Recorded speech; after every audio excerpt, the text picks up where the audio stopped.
A dinner bell echoed, but no guest ever came. Welcome to Faded Echoes. I am your host, Ombra. Share in the mystery. Drop a comment telling me where you're listening from. Your voices make this journey unforgettable. Let's begin. When a doorbell rings at Nero Wolfe's brownstone, it usually means one of three things: a client desperate enough to put up with Wolfe's fees, a cop not in the mood for Wolfe's brand of charity, or a delivery boy with Wolfe's beer. Any of the three I can handle. But this time, it rang at 7:30 in the evening, after Fritz had cleared the dining table, and Wolfe was comfortably sinking into his chair with a glass of beer balanced like a chalice in his hand. Wolfe doesn't like bells after dinner. He likes silence, orchids, and digestion. The bells shattered one and threatened the other too. I was closest, as always, and opened the door. What I saw wasn't a client, a cop, or a delivery boy. It was a package, a square, heavy, red-wrapped box with no name and no delivery slip. Whoever left it had rung and run. I carried it in, considering the odds of it being fruitcake, dynamite, or a new form of annoyance. Wolfe raised one eyebrow, which for him is the equivalent of another man standing on his chair and shouting. "What is that?" he demanded, the timbre deep enough to rattle the beer glass. "Santa came early," I said, setting it on the stand near the globe. "No label, no sender, just this bow. If it's poisoned candy, it's at least considerate wrapping. Pfui! Do not attempt levity, Archie." Wolfe leaned forward slightly, which meant his interest was piqued enough to risk disturbing his postprandial comfort. "Open it." I untied the ribbon, peeled back the paper, and revealed no fruitcake, no dynamite, but a small brass dinner bell resting on velvet, polished until it could blind a man under decent lighting. Attached was a folded card, heavy stock, the kind you'd use if you wanted people to know you had money to waste. I read aloud, "Dinner is served, but not for you. Listen well, the bell has rung, and the guest will never arrive." I whistled. Creepy. Either someone's auditioning for Poe's understudy, or they don't know we don't host dinner parties. Wolfe didn't answer immediately. He just sat there, fingers pressed together like he was communing with the universe of logic, eyes half closed. Finally, he spoke. "Dispose of the wrapping, place the bell on my desk. We shall receive a visitor. Likely tonight, possibly tomorrow." That was Wolfe, a man who could make a prophecy out of polished brass. Me, I wasn't so sure. All I knew was the brownstone's piece had just been cracked open by a dinner bell with no dinner and no guest, and I had the feeling the meal was going to be on us. I disposed of the paper and ribbon, not because Wolfe's command carried any special magic, but because I didn't like the look of that bell sitting there in its velvet nest. I don't spook easy, but a brass dinner bell that shows up uninvited, wrapped like a valentine from the underworld, is the sort of thing that puts a chill under your collar. I set it down on Wolfe's desk, as instructed, and went back to my chair. Wolfe hadn't moved, except to shift his bulk just enough to ease the strain on his stomach. His eyes were closed, his lips pressed, and you could practically hear the machinery inside his head grinding out conclusions. If you know Wolfe, you know this. When he looks like he's half asleep, he's about to do something that changes your evening plans. Sure enough, at 10 minutes past 8, the doorbell rang again. 2 in one night was unusual. 3 would have been worthy of a city proclamation. I got up and opened it to find a man on the step, 40-ish, neat suit that cost too much for his face, carrying a leather briefcase and the sort of expression you only wear if you've been reading your own bad press. "Good evening," he said, though the tone didn't back up the words. "Mr. Nero Wolfe." I nodded. "You're in luck. He's at home. Not that he ever isn't. Come in." He stepped past me like the floor was hot and handed me a card. It read, "Mr. Howard Fenwick, Fenwick and Dar, investment counselors." A fancy way to say he advised rich people how to stay that way. Wolfe opened his eyes when Fenwick entered, but didn't bother rising. "Good evening," Wolfe rumbled. "You're expected." That made Fenwick blink. Expected? Well, I suppose so. He perched on the edge of the red leather chair like it might eject him. "I was told you might be able to assist." Wolfe gestured with one finger toward the desk. The bell. Fenwick saw it and went pale, like a man catching sight of his own obituary. He reached forward but stopped halfway, his hand trembling, and then let it drop into his lap. "You've seen this before," Wolfe said. Not a question, but a flat declaration. "Yes," Fenwick whispered. "Dear God, yes. I didn't know it would come here. I thought—" He stopped, looked at me, then back at Wolfe. "This is confidential, isn't it?" "Utterly," Wolfe said.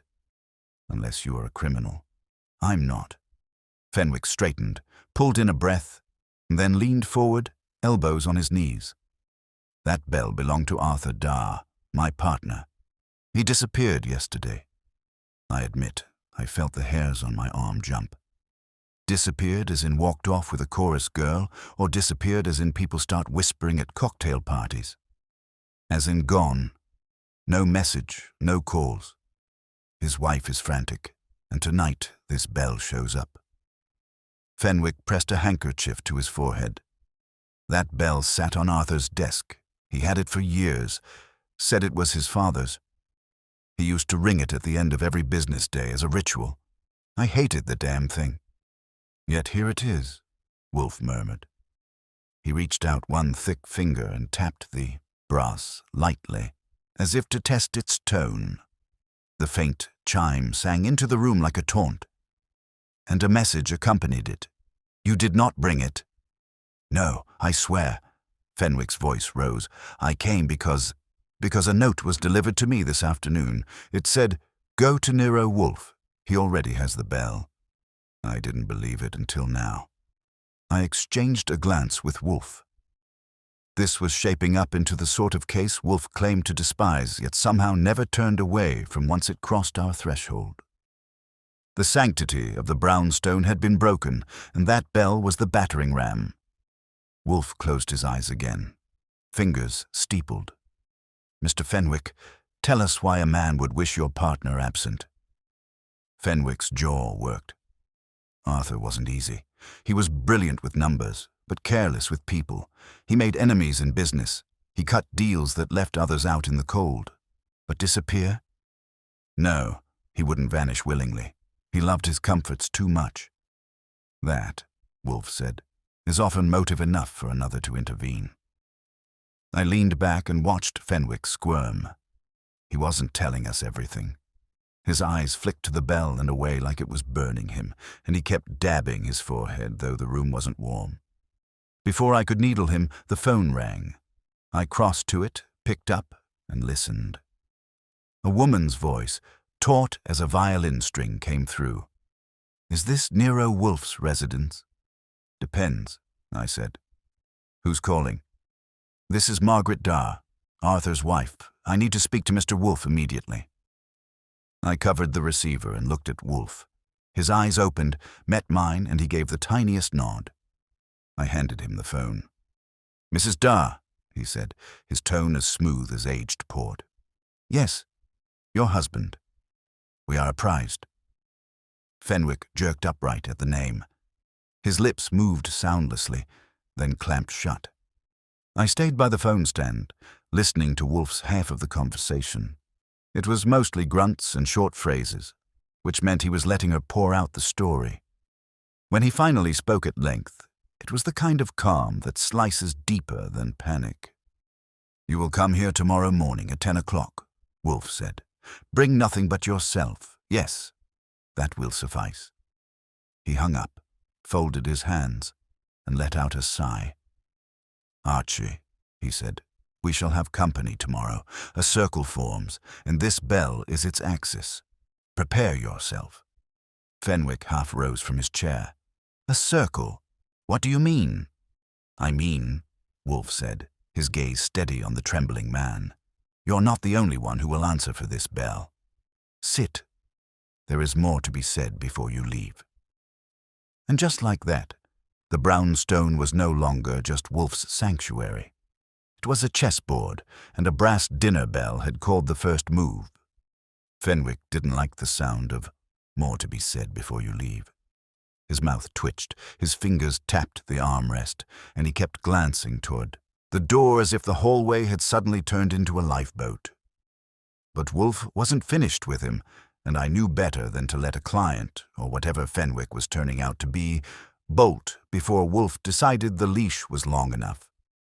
"You will give us a complete account," Wolfe said, his tone final enough to hammer nails.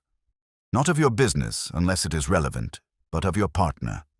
His habits, his enemies, his attachments. If you omit, I shall know, and I will dismiss you. If you prevaricate, Archie will demonstrate how intolerant I am of deceit." That last line earned me a glance from Fenwick, and I lifted one eyebrow at him in silent confirmation.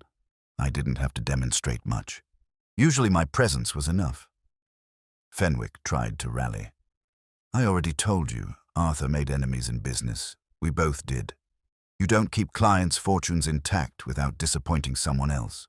But no one hated him enough to." He stopped, his jaw clenched. "To what?" I asked. "To ring a bell and make him vanish. Seems like someone thought otherwise." Wolfe cut in. "Names, Mr. Fenwick." Fenwick's eyes darted around the room as if suspects might be written on the wallpaper. He exhaled. "There's Garrison Mills. He wanted in on a shipping consortium Arthur turned down. Took it personally. Then there's Edwin Case, a former client who blamed Arthur for a bad investment. He threatened to sue, but nothing came of it. And of course, Arthur's brother, Leonard. They were estranged. Money involved, naturally." "Money is always involved," Wolfe muttered, closing his eyes. "Continue." Fenwick shrugged helplessly. "That's the list. Unless you want to count his wife's nerves. Margaret never approved of his long hours. She's sensitive." The telephone call replayed in my mind. Her voice strained, nearly breaking. Sensitive fit the bill, but so did desperate. Wolfe shifted in his chair, a slow pivot that meant he'd filed the names away. "Very well. Tomorrow Mrs. Dar will come. In time, perhaps the others. I will sift them." His eyelids dropped again.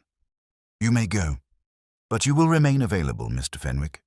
Do not delude yourself that you can distance yourself from this bell." Fenwick rose, visibly relieved, though he tried to mask it with dignity. He adjusted his tie, offered a weak handshake I ignored, and muttered something about returning home. I showed him out, closing the door on his retreating back. When I came back, Wolfe hadn't moved. The bell sat in the center of his desk like a smug little idol. I dropped into my chair and lit a cigarette. "So now we've got a vanishing partner, a spooked investment counselor, and a wife scheduled for a morning appearance. You planning on charging for this séance, or is it charity night?" Wolfe's eyes opened just enough to glare at me.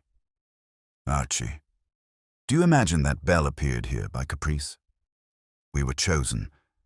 Someone wishes me to solve this, or to suffer its presence. Either way, we are engaged." "Engaged, sure," I said. "But in what? We don't know if Dar is dead, hiding or playing the stock market from a beach in Havana. For all we know, Fenwick planted the bell to drum up attention." "Phooey," Wolfe waved a hand. "Fenwick is too clumsy. The device, the wrapping, the message, was calculated. He has not the subtlety. No, someone else orchestrates, and Fenwick is but one pawn. That was classic Wolfe. Reduce everyone to chess pieces, then lean back and wait for the board to reveal itself." I stubbed out the cigarette and went to bed later than usual, with the bell's faint chime still echoing in my head. Morning came without drama. Fritz served breakfast, I handled the mail. Wolfe spent his sacred hours with the orchids. By 10 sharp, the doorbell rang, punctual as an appointment with destiny. Mrs. Margaret Dar was a striking woman in her early 30s, dressed in black silk that suggested either mourning or expensive taste, or maybe both. Her dark hair was perfectly set, her eyes restless, her hands gloved, though the weather didn't require it.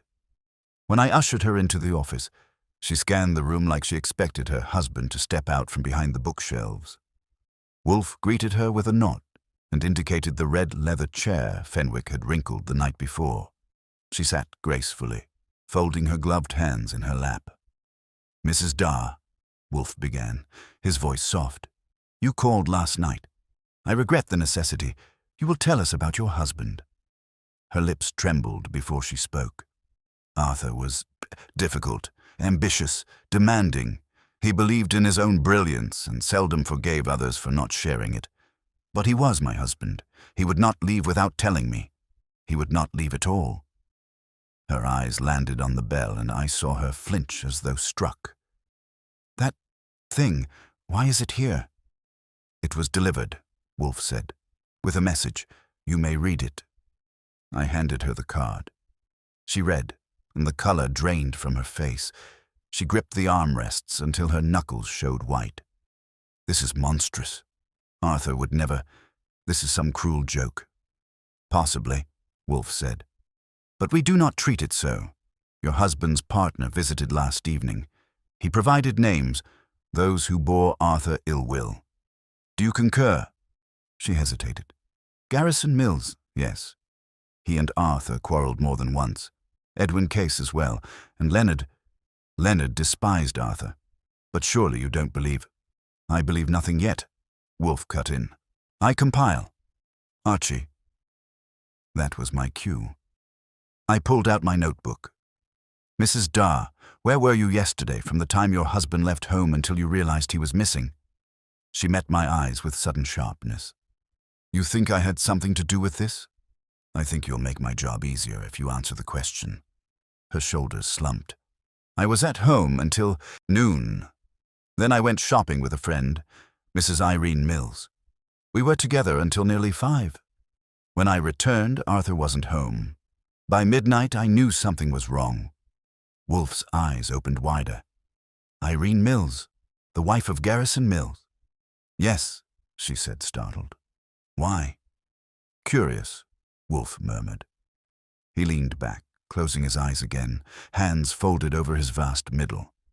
"Very curious." I didn't like the sound of that.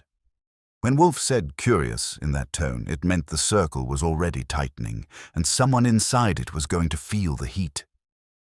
Mrs. Darr sat rigid, watching him, waiting for more. Wolfe gave her none. He was building, layer by layer, and the next move would come soon enough. Mrs. Darr lingered after Wolfe's curious, her gloved hands gripping each other tighter, like she expected him to toss out an explanation. But Wolfe doesn't toss. If you want revelations, you wait until he decides it's time and not a minute sooner. Finally, she rose, carefully, as though sudden movement might fracture the air, and asked in a low voice, "Mr. Wolfe, what do you believe has happened to my husband?" Wolfe shifted, not quite a shrug, but close enough. "I believe he is absent. Whether that absence is chosen or imposed, temporary or permanent, is what we must learn. You will, for now, leave matters to me. Archie will escort you out." She bit her lip but didn't press. Some women might have demanded more, but she wasn't built that way. She let me guide her to the door, murmuring a thank you that carried less gratitude than formality, and departed with the faintest click of her heels down the stoop. When I came back, Wolfe was already signaling. "Archie, contact Mr. Garrison Mills. Invite him and his wife here this afternoon at 4. I asked. "And if he refuses?" "He will not." Wolfe closed his eyes, as if that settled it. The bell compels. It sounded like nonsense, but Wolfe never wasted words. I went to the phone book, found Mills' office, and placed the call. He answered himself, brisk and sharp, the kind of voice you hear when money gets discussed. I gave the invitation, or the command, really, and after a pause long enough for him to taste the bait, he agreed, though he didn't like it. His wife, too, he said, though in a tone that made it sound less like agreement and more like a condition. By 4, the brownstone was polished and ready. Fritz had been briefed, meaning he'd spent an extra half-hour ensuring the rooms looked like Wolfe's idea of civilization, not Mills's. I stationed myself as doorman, ready to intercept. The Millses arrived together. Garrison Mills was a broad man, grey at the temples, face set in a permanent scowl. His wife, Irene, was younger, stylish, and carried herself like someone used to being watched. She glanced around the office as I led them in, her eyes lingering on the bell like a moth on flame. Wolfe gave them his standard greeting. A nod, nothing more. He didn't rise, and he didn't need to. Mills stayed standing, glancing at me as though expecting me to announce what this was all about. I gestured toward the chairs. Mills sat heavily, Irene more gracefully, and both waited. Wolfe let silence weigh on them until Mills broke. "You summoned us, Wolfe. I don't like being dragged into other men's mysteries." Wolfe opened his eyes. "And yet here you are. That bell, Mr. Mills. Do you recognize it?" Mills scowled deeper. "Of course. Arthur Darr's ridiculous toy. He rang it like a schoolmaster every evening at 5. I told him once it was childish. He laughed at me." "Where were you when your partner disappeared?" Wolfe asked. "Partner?" Mills's lip curled. "I was no partner of Darr's. He shut me out of a deal last spring, cost me nearly $2 million. If you're suggesting I cared enough to engineer his absence, you're wrong. I want him alive so I can see him ruined in court, not vanished like a ghost." I leaned in. "Funny timing, though. Your wife was out shopping with Mrs. Darr the day he disappeared. Convenient alibi." That earned me a sharp glare from Irene. She leaned forward, her voice cool but precise. "Arthur's wife asked me for company. She was distraught, afraid he was working himself sick. I did her a kindness. That's all." I watched her eyes as she said it. They didn't shift, but they hardened. Defensive, yes, but not uncertain. Wolfe's voice cut through. "Mrs. Mills, did your husband discuss with you the rejection Arthur gave him? The consortium?"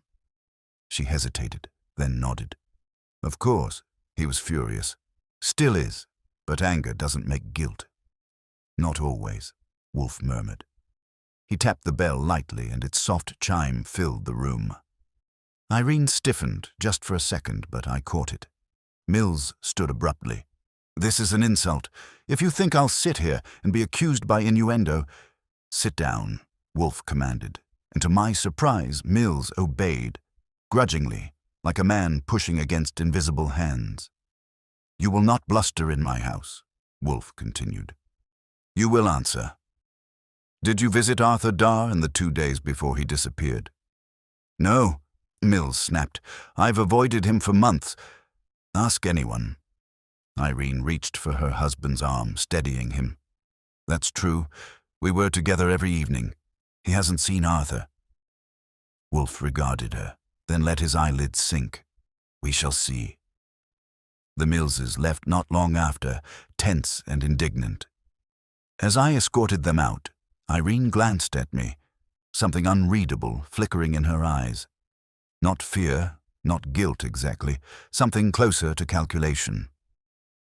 Back in the office, Wolfe was already addressing me. "Archie, we now have our circle. Fenwick, the wife, the Millses, and soon the brother. That will suffice." I dropped into my chair. "And Edwin Case, the former client?" "In due time," Wolfe said. "For now, arrange to see Leonard Darr. He is the necessary counterweight." I picked up the phone, already wondering if Leonard Darr would be as reluctant as the others. With the way that bell kept chiming in the middle of every conversation, I doubted reluctance would save him. And as I dialed, I caught myself glancing at the brass thing on the desk again. Its shine hadn't dulled, but I could swear it was waiting, patient, hungry, for the next name to fall into its orbit. Leonard Darr didn't take kindly to my phone call. I'd barely finished introducing myself when he barked, "I've got nothing to say about my brother, and nothing to anyone hired to sniff around after him." Then he slammed the receiver so hard it rang in my ear like a cracked cymbal. That kind of response usually means either the man truly has nothing to say, or he's got more to hide than he can keep corked. With Leonard's reputation, I was betting on the second. I reported back to Wolfe, who listened without so much as a twitch. His only comment was, "We will have him here." That sounded final, so I asked, "And how exactly are you going to drag him in if he'd rather throw rocks at us from his porch?" "Archie," Wolfe said, eyes closed, fingers steepled. "There are 3 inducements for an unwilling witness: fear, vanity, and self-interest. Leonard will succumb to one. You will discover which." Which is how I found myself 2 hours later driving uptown to a townhouse with peeling shutters and the look of money that had gone slightly sour. Leonard Darr answered his own door, a wiry man in his late 40s with sharp features and the kind of eyes that take everything as an insult. He didn't invite me in. He stood square in the doorway and said, "You again? I told you I'm not interested." I leaned casually on the doorframe. "I didn't come here for your interest. I came because if you don't show up at Wolfe's office, the story writes itself. Arthur disappears, and his own brother refuses to speak. That doesn't look like privacy, Leonard. It looks like guilt. And you know reporters, they're vultures. They'll love it." That got him. His jaw twitched, and his hand tightened on the door. "I don't care what they think." "Sure you don't," I said, "but your creditors might. Your club might. Even the few clients still stupid enough to trust you might start asking why Leonard Darr won't talk about his brother's Belle." His eyes narrowed. Belle. That was my ace. I didn't give details, just let the word hang there like a poisoned apple. He broke the silence with a grunt. "All right, I'll come. But don't expect me to weep." He slammed the door, which I took as a promise. Back at the brownstone, Wolfe was content with the report. "He will come. Prepare for tomorrow morning." The next morning, Leonard arrived 10 minutes late, hat slouched over one eye like he thought it added dignity. "Aha, papai," showed him in, and he spotted the brass dinner bell on Wolfe's desk the way a man spots a snake. His lips curled. "So it's here. I should have known Arthur's nonsense would end up in this mausoleum." "Sit," Wolfe instructed. Leonard sat, but only because Wolfe's voice leaves no room for options. "You quarreled with your brother," Wolfe began. Leonard barked a laugh. "Quarreled? We hadn't spoken in 3 years. He cheated me out of an inheritance, and I told him so. That was the end of it." "Good riddance." "And yet," Wolfe murmured, "you follow the matter closely enough to recognize this bell at once." Leonard snared. Arthur flaunted it. Every fool who ever walked into his office knew about the bell. He said it was discipline, ringing it at day's end. I called it vanity. I watched him carefully. He was too eager to spit venom, too quick to distance himself. Men that bitter usually don't close doors so cleanly.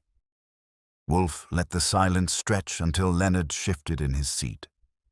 Then Wolfe asked, "Where were you when Arthur vanished?" "Home," Leonard said flatly. "Alone. I don't need an alibi. You can't accuse me of anything." "No," Wolfe said, "but you provide it yourself." "Interesting." Leonard bristled, but Wolfe had already closed his eyes, dismissing him without words. That was Wolfe's way of saying the man was both useless and revealing, which is quite a trick. After Leonard left, Wolfe finally spoke. "We have enough pieces." "Enough to what?" I asked.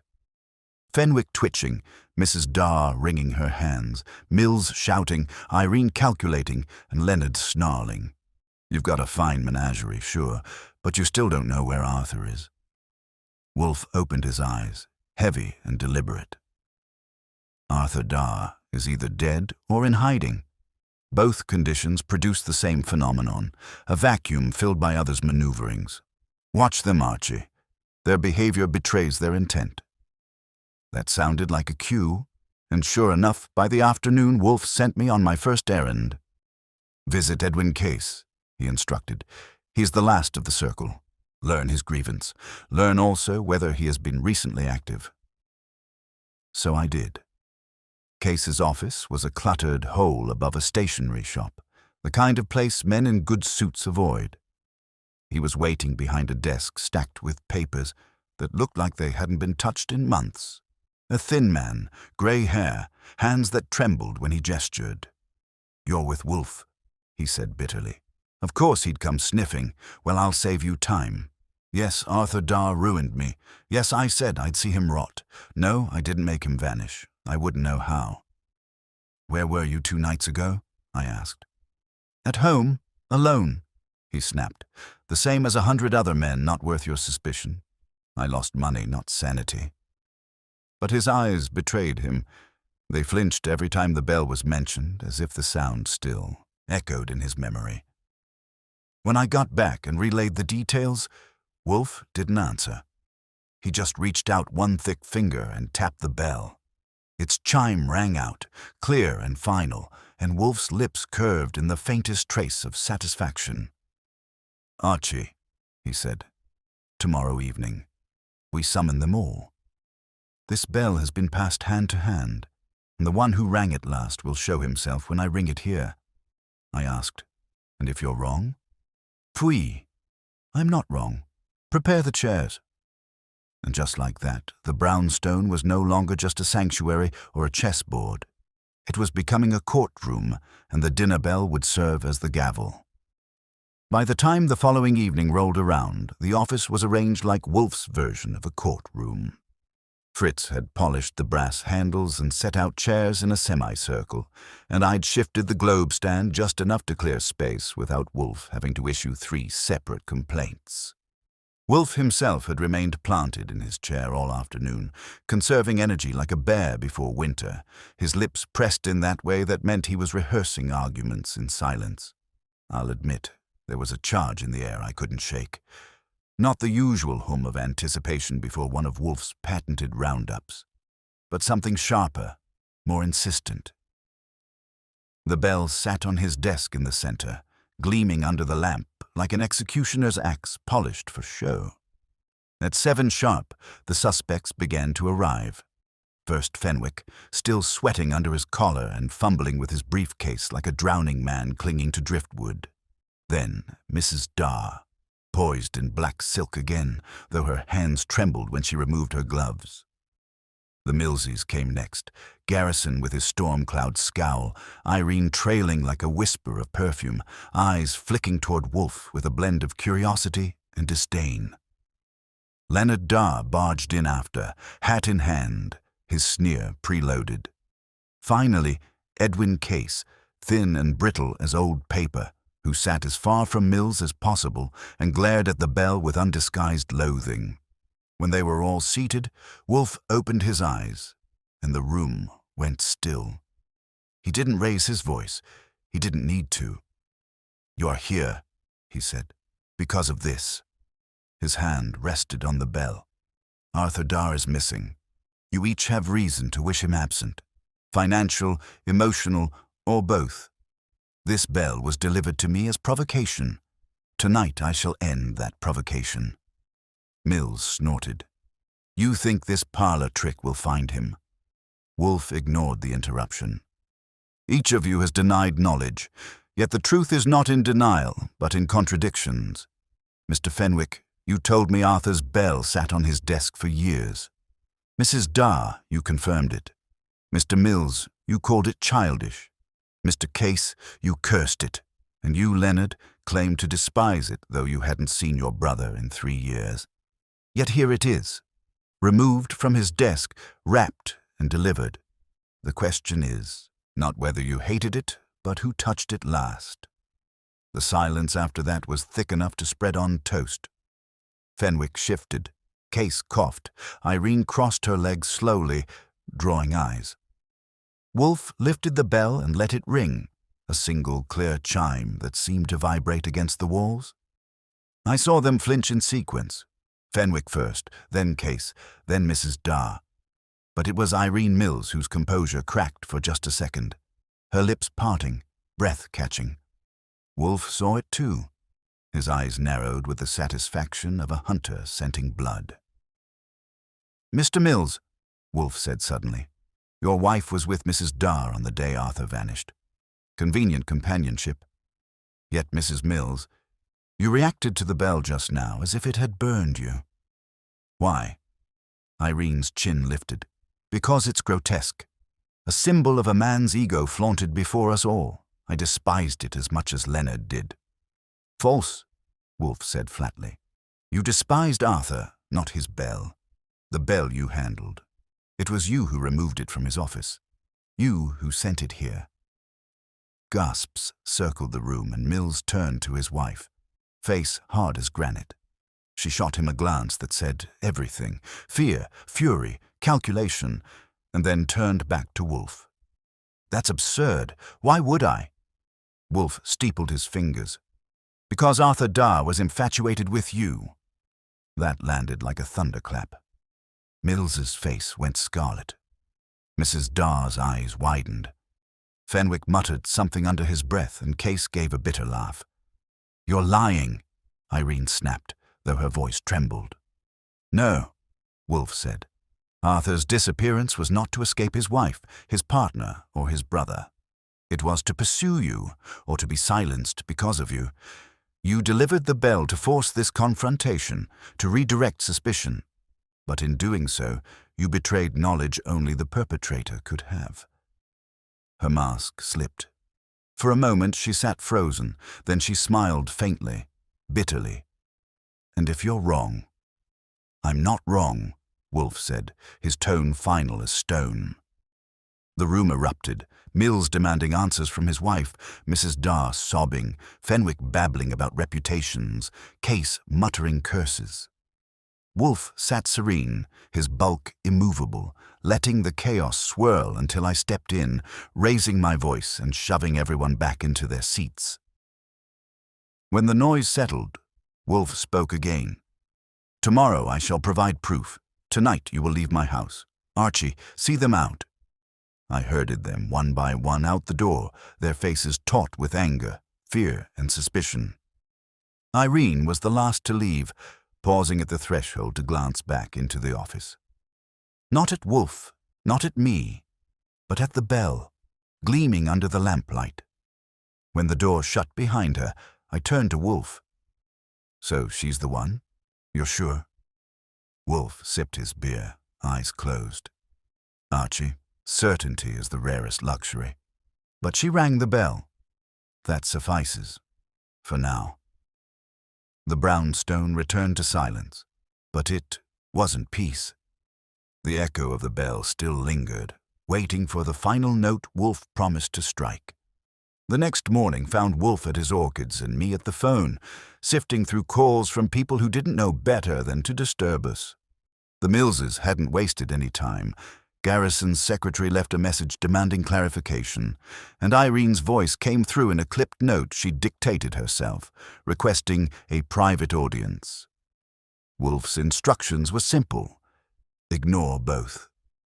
That told me he was content to let the tension ripen until it produced the flavor he wanted. By noon, the newspapers had caught wind of Arthur Darr's disappearance. Nothing too specific, just hints about a mysterious absence of a prominent investment figure. No mention of the bell, of course.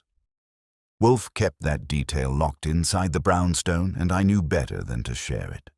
Still, the mere suggestion of scandal had the phone ringing again, this time with a reporter I knew from the Gazette. I brushed him off with a line about Wolfe being deep in digestion. Around 2:00, Saul Panzer arrived. Wolfe had summoned him the night before with one of those cryptic calls that meant the air was thick with purpose. Saul took a chair without fuss, waiting for instructions. Wolfe descended from the plant room shortly after, eyes hooded, expression that of a general studying a battlefield map. "Saul," Wolfe said. "You will shadow Mrs. Irene Mills. Quietly. Report on her movements, her calls, her visitors. She is our fulcrum." Saul nodded once. "How long?" "Until I say otherwise. Archie will supply details." When Saul was gone, I leaned on the edge of Wolfe's desk. "So you're staking everything on Irene? What if she's just clever at looking guilty?" Wolfe's eyes narrowed. "No, Archie. She is clever at disguising intent. Her reaction last night was not to the bell's presence, it was to its sound. That chime is the thread." It was the sort of line Wolfe liked to drop, heavy with meaning but light on explanation. I let it pass, knowing he'd unravel it when he felt like it. Evening rolled around without incident, but I could tell Wolfe was setting the stage for something more. He had Fritz prepare an extravagant dinner, though he himself ate sparingly, which was as rare as seeing him out of his chair. By the time the plates were cleared, the house was too quiet, the kind of quiet that feels arranged. At 8:30, the bell rang. Our front door bell this time. I opened it to find Irene Mills, wrapped in a dark coat, her face pale but composed. She carried no handbag, no hat. "Mr. Wolfe will see me," she said, not asked. I guided her in, though I kept one hand close to the knob in case Wolfe decided to have her pitched out. She walked into the office, spotted the brass bell still on the desk, and froze. Wolfe didn't bother rising. "Mrs. Mills," he said smoothly, "you arrive unbidden, yet not unexpected." She drew herself up. "I came because I can't allow you to smear me. Whatever you think you know, you're wrong." Wolfe gestured toward the red chair, and after a moment's hesitation, she sat. I leaned against the globe stand, watching. "You despise your husband," Wolfe said calmly. She flinched, then tried to cover it with a laugh. "That's hardly unusual in a marriage." "You despised Arthur Darr more." Her eyes flashed. Arthur was insufferable. He thought money gave him the right to pursue what he wanted. Including me. "And did you encourage him?" Wolfe asked. She stiffened. "Of course not." "False," Wolfe said. His tone was a hammer. "You encouraged him enough to entangle him. When he pressed too far, you chose silence. But silence was not enough. You had to rid yourself of him. The bell was your instrument." Her breath quickened. "That's a lie." "No," Wolfe said. "You brought the bell here not to exonerate yourself, but to control the narrative. You sought to frame this as Arthur's eccentricity, his disappearance as his own doing, but the act betrayed you." I watched her fight to keep her expression steady. Her lips parted, then closed, then pressed together as if holding back a tide. For the first time, I thought she might crack wide open right there in Wolfe's office. But instead, she stood abruptly. "This is madness," she said. "I won't sit here and be accused without proof." "You will sit," Wolfe commanded, and though she wavered, she sank back down as if compelled. He leaned forward slightly, the most movement he'd shown all day. "The proof," he said, "will come tomorrow. You will all return. Arthur Darr's fate will be revealed, and his bell will toll once more." Her eyes darted to the bell, then back to Wolfe. "And if you're wrong," she whispered. "Pfui," Wolfe said. "I'm never wrong." I escorted her out into the night, her steps quick, almost frantic. She didn't look back. Not at me, not at the brownstone. Only the echo of her heels on the pavement followed her into the dark. When I returned, Wolfe was already reaching for his beer.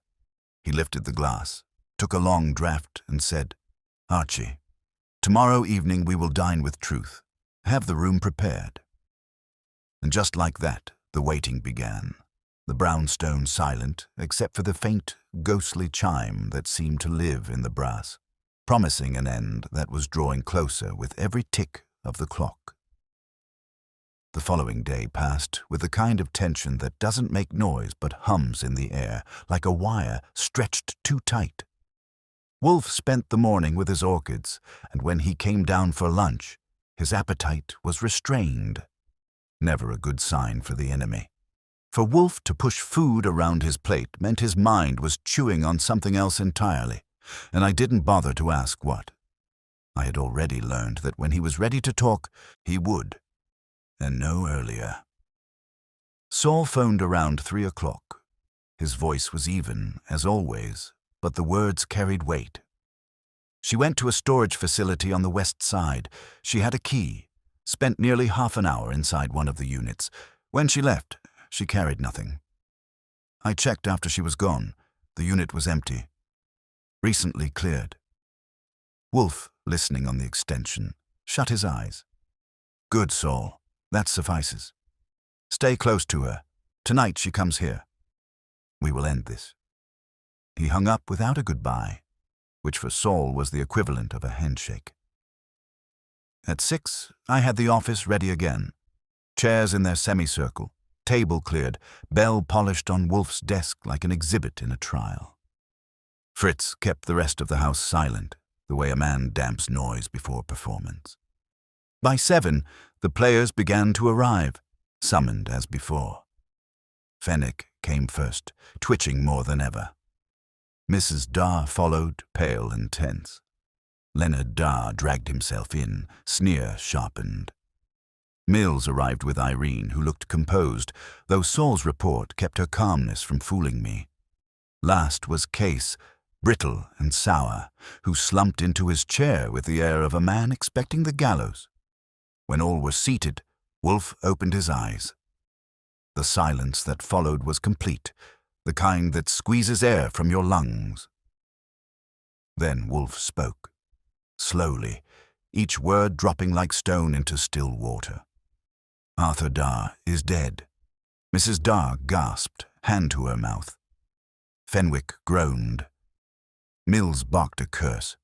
Irene's head snapped toward Wolfe, eyes blazing though her lips pressed tight. Leonard muttered, "Good riddance," but even his voice shook. Wolfe continued as if they were background noise. He died not by accident, not by choice, but by design. The bell was his talisman, his ritual. It was used to mock him and to mock all of you. Its arrival here was the signal that the play was done. But plays require actors, and one actor in particular wrote the script. He touched the bell, setting off a faint chime. The sound cut through their breaths. All eyes went to Irene, though none of them spoke her name. "Irene Mills," Wolfe said, not raising his voice. "You lured Arthur. He was infatuated, reckless, convinced he could have you. He went to meet you. Instead, you ended him. The storage unit was his coffin. You cleared it yesterday to erase the last trace, but you cannot erase the chime. It betrayed you." Irene sat frozen, eyes blazing at Wolfe. "That's a fabrication. You have no proof." "I have Saul Panzer," Wolfe said. "He saw you visit the storage unit. I have your reaction to the bell. Guilt made sound. And I have motive. You despised Arthur's pursuit, and you feared your husband's wrath if it came to light. You silenced Arthur to silence scandal. The bell was your flourish, a gesture of control, but it became your confession." Mills turned on her, his face twisted. "Is it true?" Her lips trembled, and for the first time the Oddsy calculation cracked. "He wouldn't stop," she whispered. "Arthur thought I was his prize. He said he'd ruin us all if I refused him. I tried to reason, but he laughed. He laughed at me." Her voice broke. "I couldn't bear it. Enough," Wolfe commanded, his tone cutting through her words like a blade. "You will say no more. The police will take your statement." The room fell into chaos. Mills shouting, Fenwick babbling, Mrs. Darr sobbing, Leonard smirking through his shock. Case just shook his head, muttering curses under his breath. I stood and motioned them all toward the door, one by one until only Irene remained, rigid in her chair, eyes locked on the bell as though it had betrayed her personally. When she finally rose and walked out under my escort, she moved like a sleepwalker, each step deliberate, slow. At the threshold, she paused, turned back and whispered, "It shouldn't have been the bell. I should have thrown it away." Then she was gone. I shut the door and returned to Wolfe, who sat with eyes closed, his massive frame at ease again. He lifted his glass of beer, took a slow drink, and set it down with precision. "Archie," he said quietly, "human folly is infinite, but its symbols are always banal. A brass dinner bell. That was enough." And with that, the brownstone returned to silence, except for the faint memory of the chime, echoing in my head long after the case had closed. When the front door closed behind Irene Mills and the echo of her heels faded down the steps, I leaned back against the wall, letting out a long breath I hadn't realized I'd been holding. The brownstone was quiet again, the kind of quiet Wolfe prized more than orchids or beer, but this time it carried an aftertaste. The air still felt thick, as if the bell's chime hadn't stopped, but was hanging there, just outside the range of hearing. I crossed to Wolfe's desk and picked up the brass thing, weighing it in my hand. It was heavier than it looked, solid and cold, the handle smooth from years of Arthur Darr's grip. "You know," I said, setting it down again, "it's funny, all this fuss over a bell. Men have been killed over money, women, pride, politics, but this one, a desk toy, a signal for quitting time." Wolfe opened his eyes just enough to spear me with them. "No, Archie, not a toy, a symbol. Symbols are the shorthand of human vanity. Arthur Darr imbued this bell with authority, with finality. He rang it to assert control. In killing him, Mrs. Mills sought to claim that authority. She failed because she forgot the truth of symbols. They outlive the hand that wields them." That was Wolfe at his most philosophical, which usually meant he was wrapping things up. I lit a cigarette and blew a stream of smoke toward the ceiling. "The cops won't care about the symbolism. They'll want a body." "Which they will have by dawn," Wolfe said. "Saul has already provided the location. There. Authorities will uncover Arthur Darr's remains in that storage unit, and Mrs. Mills's fate is sealed." I couldn't argue with that. Saul didn't make mistakes, and Wolfe didn't stake his reputation on hunches. Still, I felt the need to poke at it. And what about the others? Fenwick twitching, Leonard snarling, Case growling, Mrs. Darr fainting. They're all left standing, but none of them exactly walk out of this clean. Mills especially. His wife murdering her admirer isn't going to make cocktail chatter easy. "Not my concern," Wolfe said. "I administer truth, not comfort. The world may do with it as it pleases." I grinned. "And you collect your fee." That earned me a grunt, which I took as agreement. The rest of the night passed in near silence. Fritz served dinner, and Wolfe ate with his usual appetite restored, which was as sure a sign as any that the case was finished. I took my plate in the kitchen, listening to the radio, letting the news chatter about unrelated murders and political scandals while I thought about the people we'd just seen stripped bare in Wolfe's office. By the time I turned in, the city was deep in sleep, and for once, so was I. The next morning brought confirmation. Inspector Kramer called before breakfast, his voice sharp but begrudgingly respectful. "We've got him. Storage unit on the west side, just like your man said. Body wrapped in canvas, weighted down with ledgers. And we've got her, too. She broke before we even opened the lock. Signed a confession. Damn neat work, Wolfe. Though you might have given me a hint before I tripped over half the press on my way there." I handed the receiver over to Wolfe, who listened with his usual growls and monosyllables before hanging up without a goodbye. He turned to me. "You see, Archie," the bell tolled and justice answered. I had to smile. "Yeah, but if you ask me, it didn't toll for Arthur Darr. It tolled for Irene Mills. She was finished the minute she picked it up." Wolfe closed his eyes and settled back into his chair, signaling the conversation was over. But as I cleared away the breakfast dishes, I thought about what he'd said, about symbols and vanity, and I had to admit he was right. Arthur's bell hadn't just called the end of a business day, it had called the end of his life, and of hers too. The brownstone settled back into its rhythm, the sanctity restored. Fritz clattered in the kitchen, the orchids waited upstairs, and Wolfe's bulk filled his chair as though it had never left. Another case done, another fool's folly revealed, another quiet after the storm. And me? I lit a cigarette, leaned back in my chair, and thought that maybe the next time a bell rang at the brownstone, I'd think twice before opening the door, but I knew better than to expect peace to last. In this town, there's always another knock, another symbol, another mess waiting for Wolfe to untangle while I take the legwork. For now, though, the bell was silent. Dinner would be served on time with no missing guest, and Wolfe, with his beer in hand, had the last word. "Archie," he murmured, half to himself, "human appetite is inexhaustible.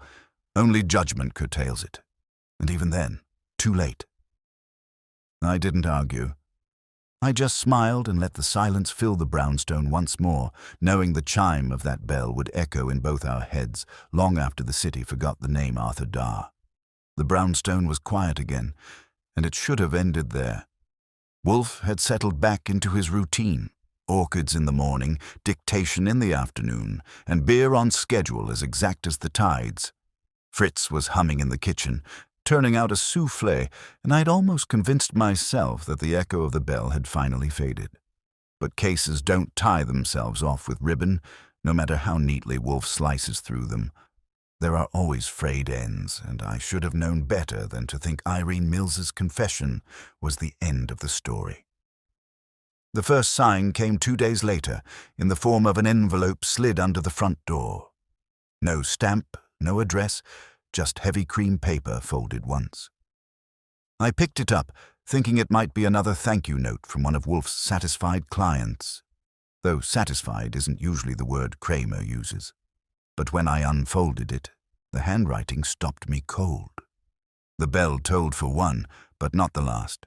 "Do not close your door so quickly, Mr. Wolfe." I carried it into the office and laid it on Wolfe's desk without a word. He glanced at it, read, and let his eyelids sink as though he'd expected it. "Archie," he said finally, "fetch the bell." It was still in the drawer where I'd stowed it after the police left. I set it on the desk, and its polished brass looked brighter than ever, as though someone had spent the night buffing it. Wolfe tapped it with one finger, setting off that damn chime again, and for a moment I could have sworn the air thickened. "This," Wolfe murmured, "is not finished." "Which this?" I asked. "Irene's in custody, Arthur's in the morgue, Mills is drinking himself blind, and the rest are trying to scrub their names out of the papers. Who's left?" Wolfe's lips pursed. "Symbols attract. They become vessels. Someone else has seized the bell." That was Wolfe at his most ominous, and I didn't like the sound. "So what now? You wait for the next note? Or do we do something radical, like getting ahead of it?" "Pfui." "Patience," Wolfe said. "The author of this note will not remain silent. They will force our hand." He was right, of course. The next move came that evening when Inspector Kramer showed up uninvited. Cigar clenched like it was biting him back. He dropped into the red chair with the grace of a falling brick. "Wolfe, I don't like being your errand boy," he growled. "We've got Irene locked up, her statement signed, everything neat and clean. And then this—" He slapped down a copy of the same note I'd opened earlier. "Found on my desk this morning, hand-delivered. No prints, no witnesses. You want to tell me what game you're playing?" Wolfe didn't flinch. "Irene Mills killed Arthur Darr. That is true, but another hand moves behind her. This note confirms it." Kramer barked a laugh. "You're telling me we've got 2 killers. That's convenient." "Not 2 killers," Wolfe corrected. "1 killer, 1 manipulator. The killer is contained. The manipulator is not. That distinction will matter." Kramer muttered something unprintable, but I saw the worry under his scowl. He hated Wolfe being right almost as much as he hated Wolfe being wrong. When Kramer stormed out, Wolfe finally looked at me. "Archie, tonight you will shadow Fenwick." "Fenwick?" I asked. "The man's a nervous wreck. If he could mastermind this, I'll eat Fritz's soufflé cold." "Nevertheless," Wolfe said, "he twitches not merely from guilt, but from fear. Follow him. See where the fear leads." So I did. Fenwick's office was dark when I checked it, but his apartment lights burned late. Around 9, he slipped out, briefcase under his arm, hat pulled low. I tailed him uptown, careful enough not to spook him, until he ducked into a side street and vanished into a brownstone of less dignity than ours. I edged closer and caught a glimpse through a lit window, Fenwick handing his briefcase to Leonard Darr. That was enough to make me tighten my jaw. Leonard again. He hadn't been weeping when his brother turned up dead, and now he was meeting Arthur's partner in back-alleys. The frayed ends were knitting themselves into a noose. By the time I got back and reported, Wolfe had his eyes closed, hands folded like a priest hearing confession. He didn't open them when he spoke. "So, the bell has passed again. Tomorrow, Archie, we shall invite Mr. Fenwick and Leonard Darr together. Then the chime will strip the last mask." I couldn't help it. I tapped the bell myself, letting its sharp tone slice the silence. Wolfe opened his eyes at that, and for once, he didn't scold me. He just listened, as if the brass itself was whispering the end of the story neither of us had wanted to hear. Fenwick and Leonard Darr arrived separately the next evening, though not by much. I'd made the appointments back to back, and Wolfe didn't need to explain why. He wanted sparks, and sparks need kindling. Fenwick came first, eyes darting, collar wilted, hands tight on his briefcase like it was the only thing holding him together. Leonard arrived 10 minutes later, swagger sharpened with cheap bravado, hat angled like he thought it gave him authority. They didn't greet each other, but the air between them bristled. I settled them both in the office. Leonard on the left, Fenwick on the right, Wolfe in command at his desk, the bell gleaming in the middle like a witness. Wolfe didn't waste time. He lifted one heavy finger, touched the bell, and let the chime ring. "Mr. Fenwick," he said, "you delivered your briefcase to Leonard Darr last night. Why?" Fenwick nearly dropped his glasses. I don't know what you mean." "Pui!" Wolfe thundered, and Fenwick shrank in his chair. "Do not dissemble. Archie saw you. Explain yourself." Fenwick's lips trembled. He glanced at Leonard, who smirked, then back at Wolfe. "It wasn't what it looked like. I owed Leonard money. He said he could protect me. That's all." Leonard leaned forward, sneer widening. "Protect him. I told him the truth. Arthur's death was convenient. Fenwick was terrified the firm would collapse without him. I said I'd smooth things for a price." "You're lying," Fenwick snapped, voice cracking. You said you knew who really killed Arthur." That got my attention. I saw Wolfe's eyes narrow, though his bulk remained still. "And what did he say, precisely?" Fenwick clutched his briefcase like a shield. "He said Irene Mills was just the cover, that someone else wanted Arthur gone, and he knew who. He demanded money to keep quiet." Leonard laughed, a harsh, dry sound. "I told him what he wanted to hear. He's weak, a coward. I bled him because I could. Irene killed Arthur. Everyone knows it." Wolfe's voice cut across them, low and sharp. "No, Mr. Darr. Irene killed him, yes. But she did not act alone. You guided her hand." The room froze.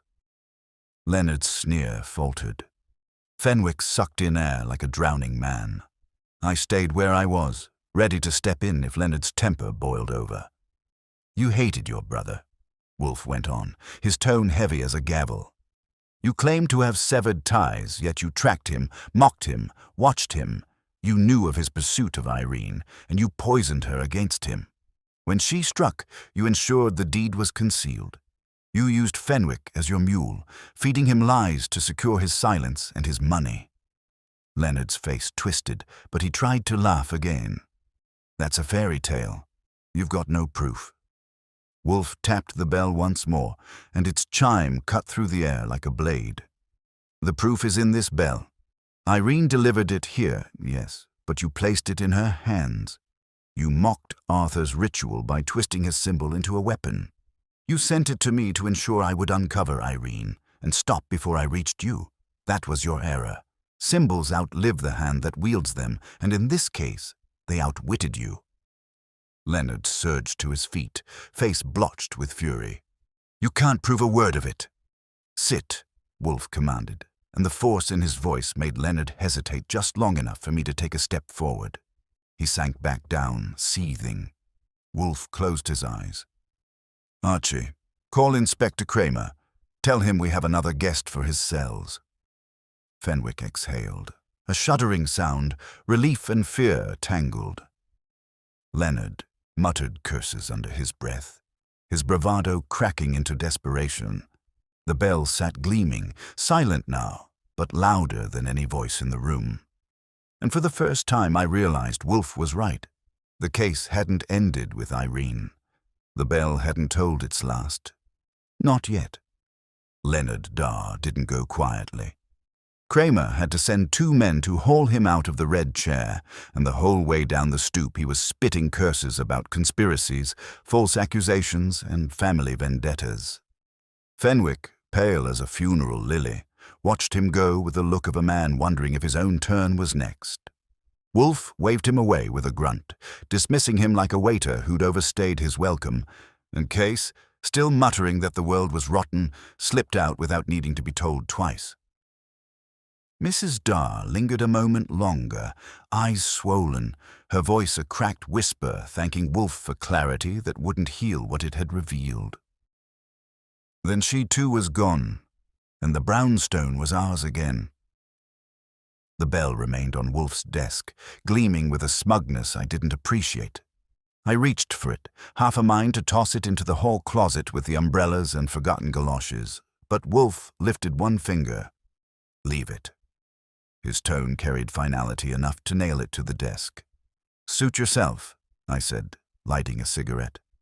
But if that thing chimes by itself, I'm moving out. Wolfe leaned back, folding his hands over his middle. Leonard's folly was not merely hatred, Archie. It was envy. He resented his brother's success, his possessions, even his trivial rituals.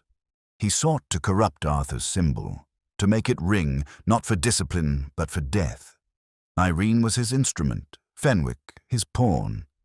In the end, the only thing he underestimated was the bell itself. I gave him a look. You mean you. He closed his eyes, pleased. The distinction is immaterial.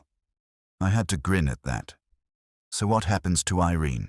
She's already confessed. She will serve her punishment, Wolfe said evenly. But the greater guilt is Leonard's. He wielded her desperation for his vengeance. Without him, Arthur might still be alive, and Irene might have escaped her own weakness.